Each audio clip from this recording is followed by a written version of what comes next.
என்ன கல்யாணம் பண்ணிக்கணும்னா 6 கண்டிஷன் இருக்கு. வேணான்னு சொல்லிடலாமா? சரி, என்ன கண்டிஷன் கேட்போம். கண்டிஷன் நம்பர் 1, நான் எப்படி வேணாலும் ட்ரெஸ் பண்ணுவேன். அத நீ கேட்கவே கூடாது.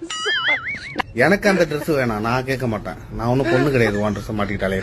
நம்பர் 2, ஃப்ரீ டைம்ல அடிக்கடி என்ன பார்க்குக்கு போலாம், பீச்சுக்கு போலான்னு என்ன கூப்பிடவே கூடாது.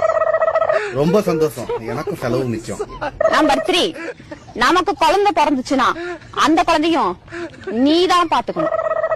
சரி, நான் பாத்துக்கிறேன். மேடம், எங்க கலெக்டர் வேலைக்கு போறீங்களா? நம்பர் 4, வீட்டுல நான் சமைக்க மாட்டேன், அதையும் நீதான் சமைக்கணும். அதுவுமா? ஆக மொத்தத்துல உனக்கு ஹவுஸ் ஹஸ்பண்டா இருக்கணும். நம்பர் 5, ஃப்ரெண்டுங்களோட நான் எப்ப வேணாலும் வெளியே போவேன். அத நீ கேட்கவே கூடாது. சத்தியமா கேட்க மாட்டேன்.